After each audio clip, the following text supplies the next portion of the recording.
Made it on the top. You see, you get some really nice views up here. The first thing we'll go look at is, can you see just this little, on top of the hill here, there's just this little bump? Well, that is a round barrow, Bronze Age burial ground, or mound I should say, sorry. Bronze Age burial mound. So, chances are somebody was buried in this barrow sometime in the Bronze Age. And there's this dip in the top. Now these dips are sometimes from where the barrow was actually raided. But I've noticed many of the barrows on the South Downs have that dip, and sometimes there's a kind of line that goes through them that seems to have an interesting alignment as well. Right, so we're approaching the Chanctonbury Ring. You can see the earthworks just starting to appear among the trees. Now the trees were planted, I believe, in the 1700s by the landowner at that time. So you wouldn't have had all of these trees obscuring this earthwork up until rather late. I mean, personally, I'd like it to just be clear, just have the earthwork. But I guess the trees give it some kind of protection as well. But here you go. And it's not like the banks are really eroded. They're still quite good size to them. And you see, you kind of got the ditch around here and the banks that rise up. We'll go through this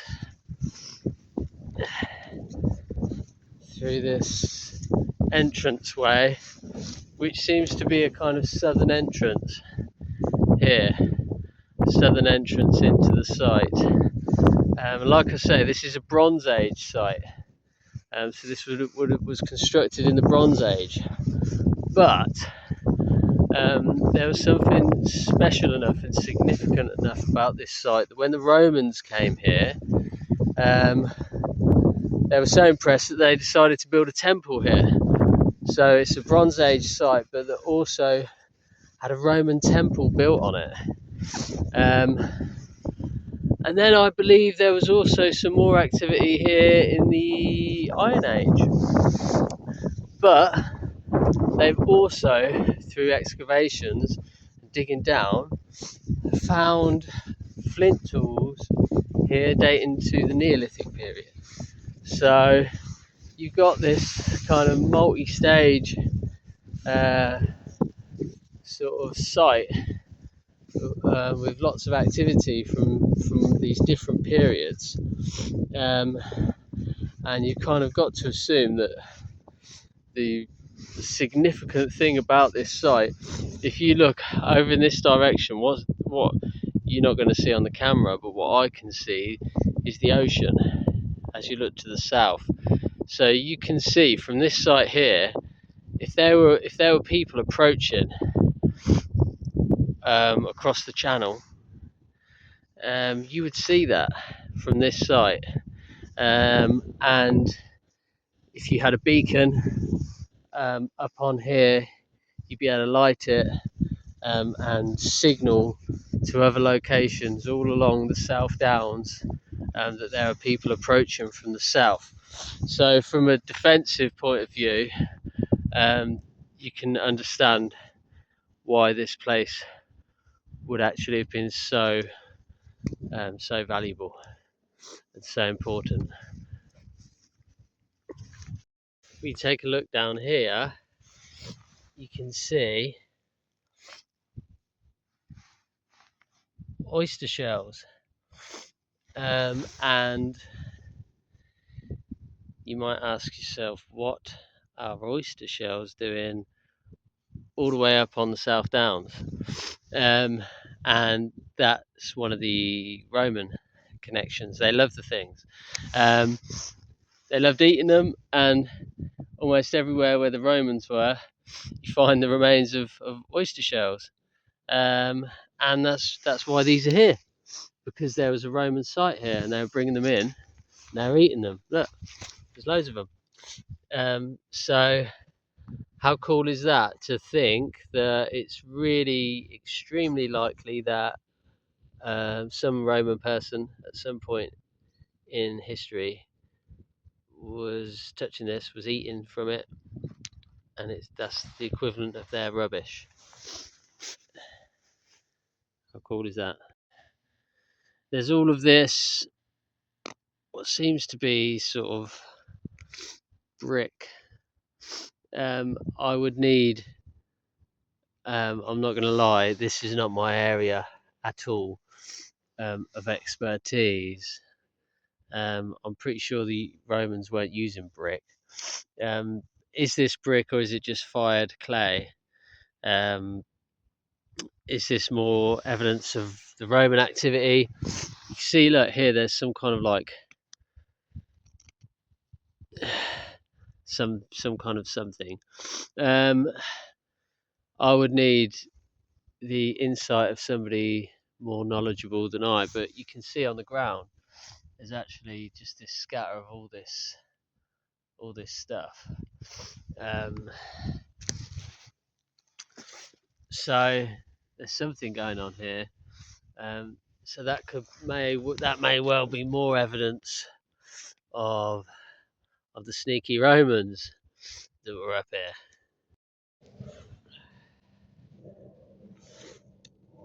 Some more of this pottery, look. And yeah, I mean, I'm pretty certain this is, perhaps the Iron Age pottery.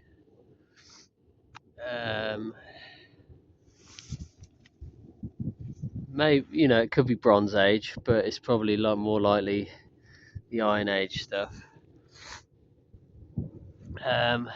Whether it's whether it's from like the Roman Temple period or the sort of later Iron Age, I haven't got a clue. Probably the later. But I mean, the fact that it's mixed in with all these oyster shells, wherever I'm finding that, you're finding these oyster shells, and that indicates the Romans, doesn't it? Apparently, that's a big indicator of the Roman activity. So the fact that you kind of like on every layer you've got this clay, fired clay, and the oyster shells.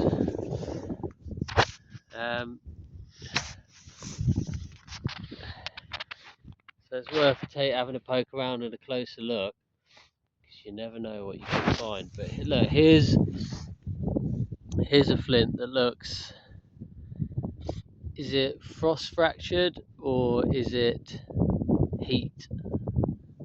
It almost looks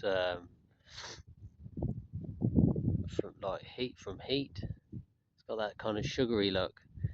Almost looks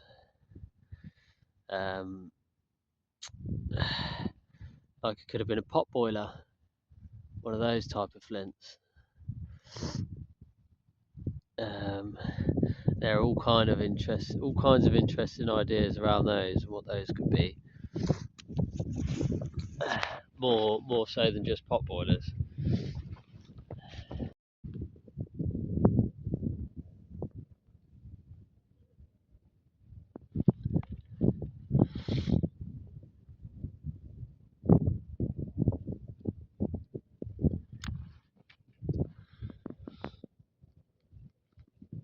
Just love looking at all these flints with all their character.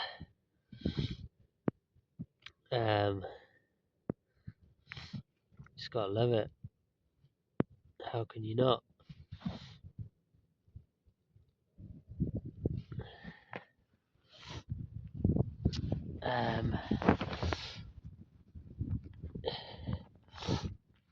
Just trying to imagine the world that these people inhabited. A world so different to ours. culture completely different to ours. No writing for the average person.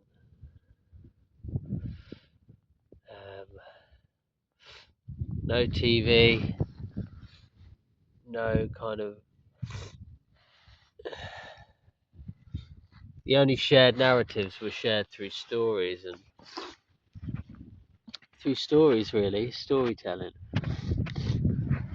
The way those stories were transmitted is pretty fascinating. And the way those stories would have been stored, and the kind of the aids to storytelling. What things would they have used to kind of add dramatic effect?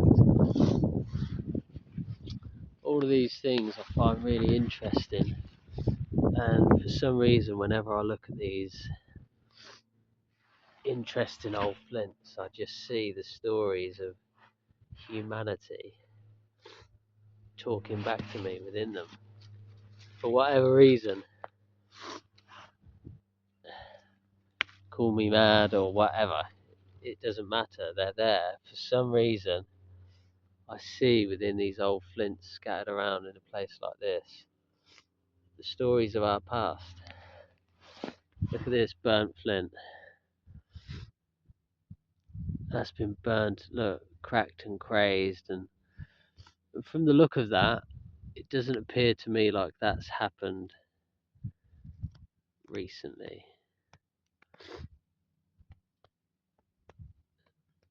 Still very flaky. It could have done, couldn't it? There could have been a fire in sort of much more recent history. There's another piece here though, burnt. Could have done, could easily have done. You see from the leaves that this seems to be what, maple?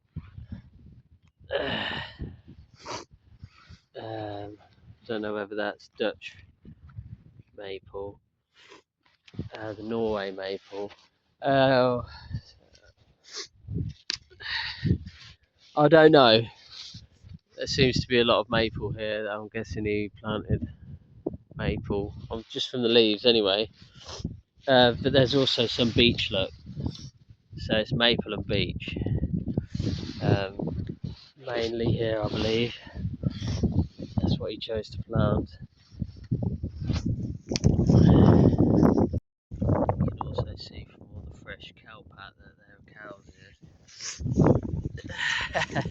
They're not far away. There are cows to be seen somewhere. Right, here we go, and sort of made my way, worked my way across over here to what must be, oh no, I'm doubling back round, I've looped back on myself. It's pretty easy to do. Yeah, I've definitely looped back on myself. Completely unknowingly, I managed to sort of follow the ring around and head back to where I started, where I came in. Oh, that's a nice flint.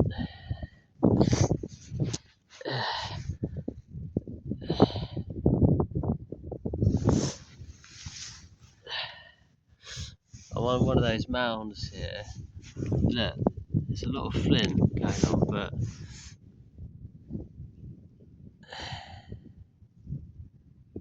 is that on the flint or it? Oh, that's a maggot. There's a maggot on that bit of flint. No. Nice. For a moment, I thought it was a sort of some interesting fossil on the flint, but it was within the flint, you know, but it was actually a maggot that was on it. How about that? Strange in a way for the time of the year. But yeah, I was looking at this bit of flint. See if there's a striking platform on a bulb. Because some of this stuff around here, look, see that long flake scar there? That looks a bit interesting. That one?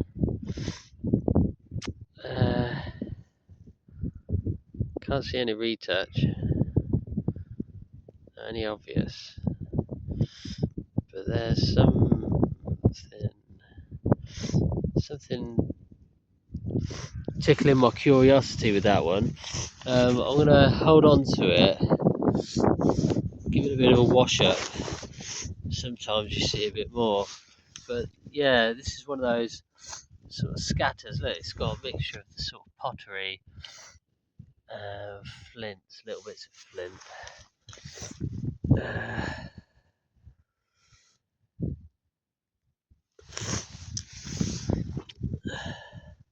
You never know if you might find something particularly interesting.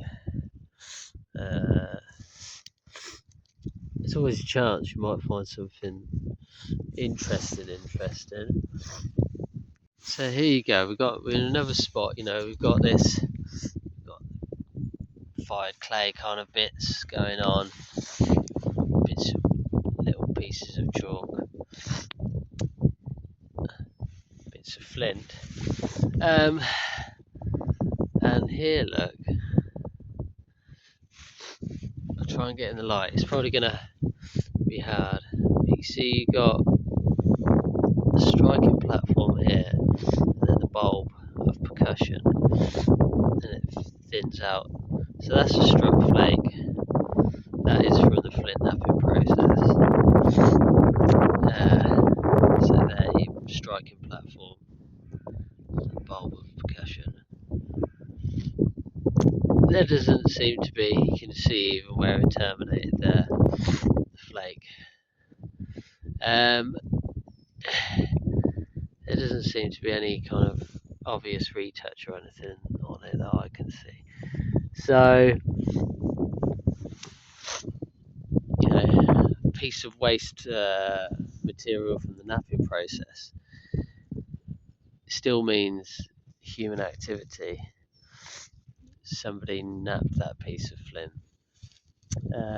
So it's all adding to the story of this place in a big way. So yeah, that's what that is. And I suppose it's all part of the look around. You never know, you keep looking, you might find something more interesting again.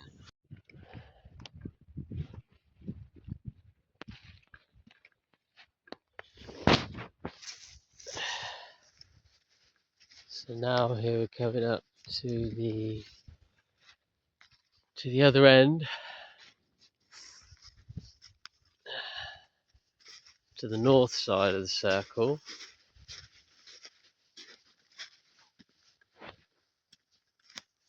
So it's a massive circle. I guess it would possibly be described as a superhenge. If you've got the part date into the Bronze Age.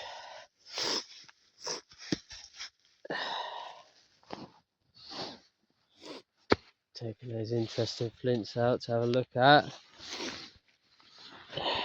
That big bit of chalk. That's a very, very big bit of chalk rather than a bit of flint.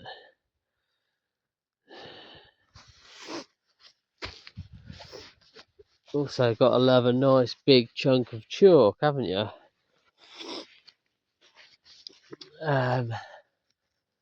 This is where we come through on the north side. Northeast would be over here somewhere, I guess. And there doesn't, I couldn't quite remember. There doesn't seem to be an obvious entrance in the direct north.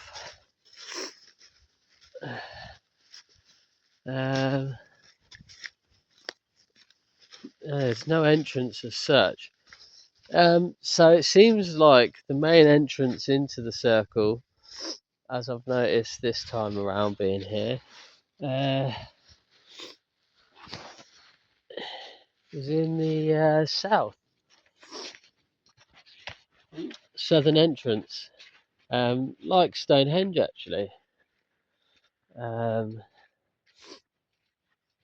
I always think of Stonehenge as having a southern entrance into the actual circle because stone, I think it's stone 11, is very narrow. It means the gap there between in the south between stone 10 and stone 11 is a bit bigger than the other sort of gaps that sit between the stones. It's slightly large, which sort of seems to give the. It's another flint. Picked it up quickly, but we have a platform and a bulb of percussion. It's a struck flake. Definitely some more interesting activity from removals on this side, you can see, but that was perhaps when it was still attached.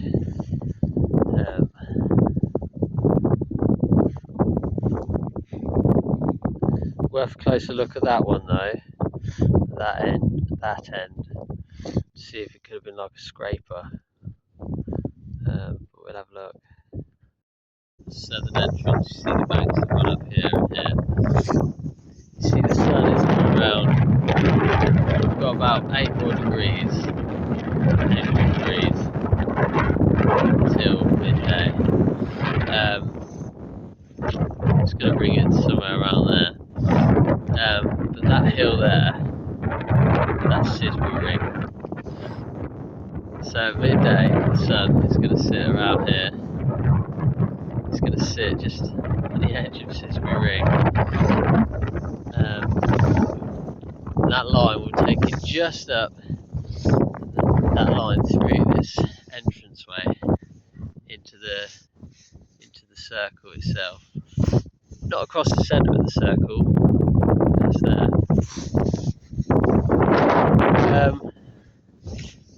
But it's just, isn't it profound that our ancient ancestors kind of viewed the landscape in this way? They built the site here and built this site here on this kind of line. The sun at solar noon. It's going to sit on the line between them. How amazing it is that they saw the landscape in that way, and then obviously that's the sea behind that. You can see the water glistening. Like I say, it's about left now.